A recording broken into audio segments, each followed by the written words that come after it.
the girl you think you are. Yeah, yeah. They're not his shoes under your bed. No, no.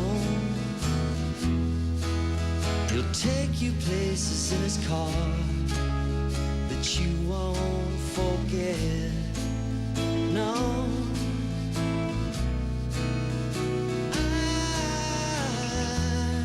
And all the people that you know. Yeah, yeah. Will turn their heads as you go by. But you'll be hard to recognize with the top down and the wind blowing, blowing. He won't deceive you or tell you the truth. Woman, he'll be no trouble. He won't write you letters full of excuses. Come on, believe you have one in a million. You're not the girl you think you are. Yeah, yeah. But someone's standing in your place. The bathroom mirror makes you look tall, but it's all in your head. In your head. Well, he won't deceive you or tell you the truth. Woman, he'll be no trouble. He won't write you letters full of excuses. Come on, believe you have one in a million.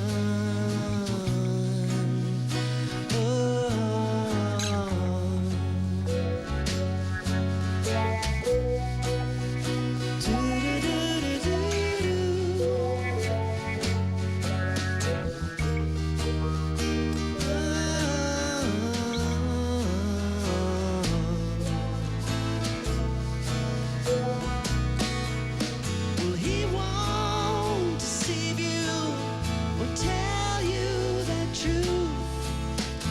Woman, he'll be no trouble.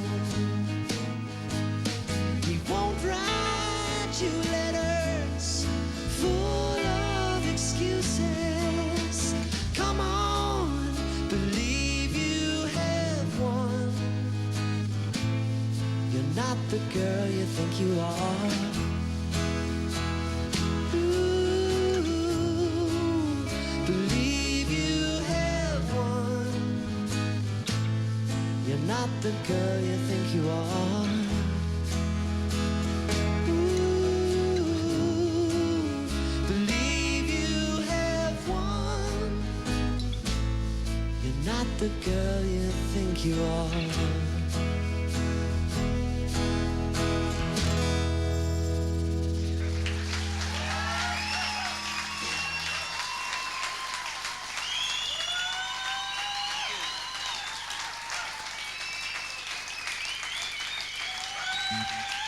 Thank you, linesman. Thank you, ball boys.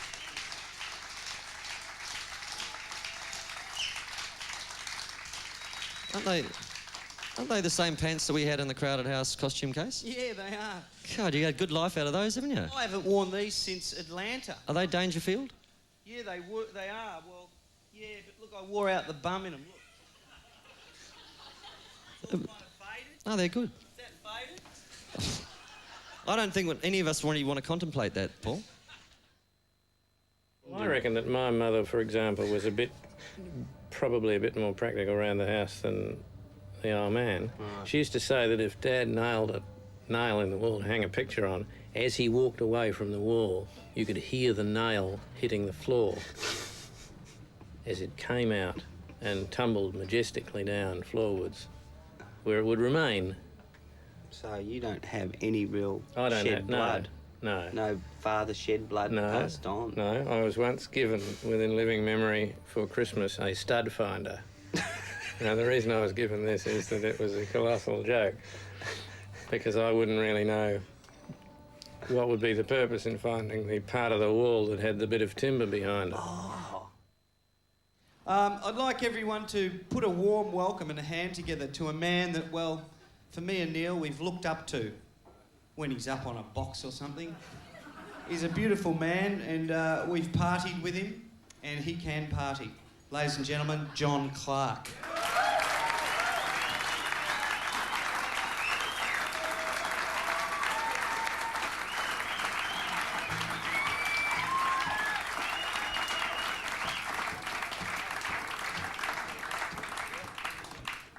Now, I believe you and Neil have been hammering away in your shed back in Auckland, you know, in the daytime while you can work.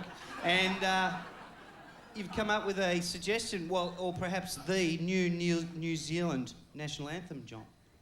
Actually, this song was written in 1975 and was recorded in 1975 and was re-recorded in 1976 and was subsequently never recorded for reasons that will become increasingly obvious.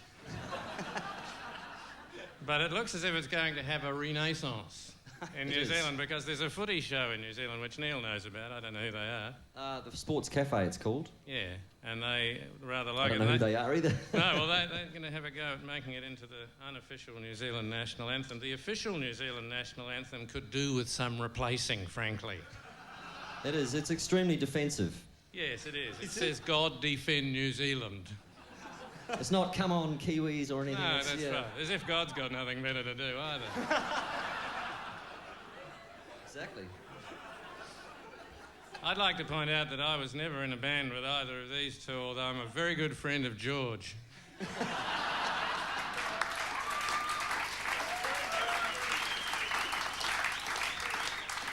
Who helped me write this song. I use the word song in there for the metre.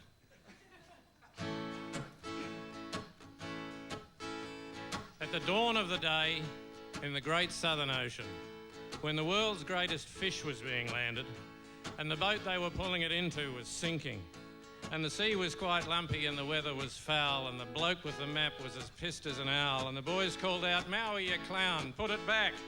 In the noise, he reached down for his grandmother's jawbone and he winked at his mates and said, "Boys, we don't know how lucky we are. I've a feeling I have stumbled on something substantial.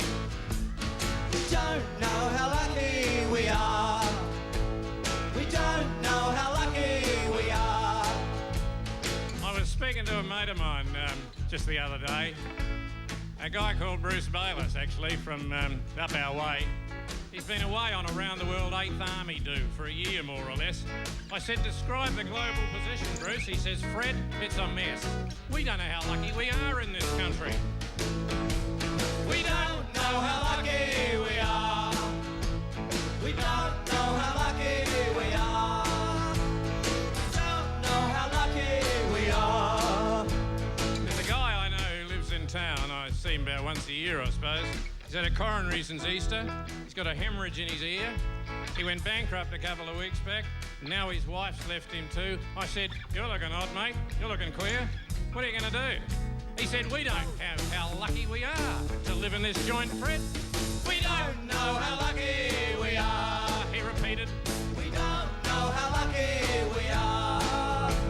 We don't know how lucky we are. So when things are looking really bad and you're thinking of giving it away, remember New Zealand's a cracker.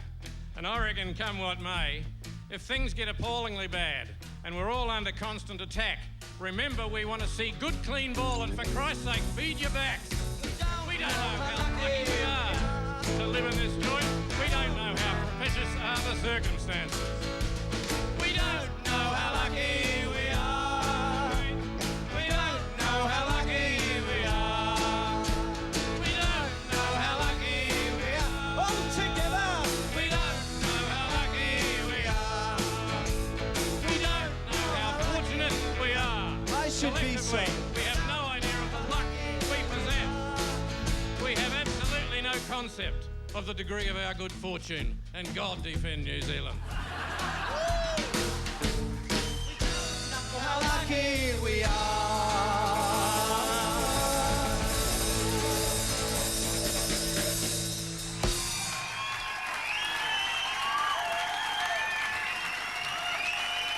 Thank you.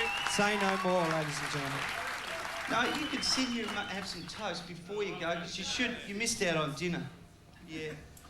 Feel free to join in at any point. What's going on now, Paul? I thought that the Parliament would work much better if Parliament House was kind of, bulldozed, and they just had a cluster of sheds, and each member, once they got elected, had to then go in and build their shed for their 3-year term or 4-year term, and then you could go to Canberra and you could look at the characters of the MPs, and you could see little workshops in different sheds. I think you should propose this. It sounds like an excellent idea. Yeah. It's just like they all argue too much, being too close. So let's separate them. Yeah. Yeah. Give them a shed each. Yeah. Yeah, like a bathing box. Right. Sort of a series, like when they put the stagecoaches in a circle in the movie. Around Lake Burley Griffin? Yeah. Just do the whole lot. Yeah. And so people can sort of, kayak across to have a meeting with Treasury. Or they might kayak back to see if they can get money out of... Yeah. Yeah, I reckon Beasley would take to it all right. Yeah, he'd be keen, although the kayaking would be a problem. Yeah. Maybe you'd have little catamarans for the more... Or a gondola. Well, very big gondola. This is with what a would huge happen, pole. wouldn't it? You would see that from the different politicians. You'd see what they'd choose. What do you reckon Costello would row? I think he'd probably try and change the rules so that he was excluded from rowing. He'd get a note from his parents.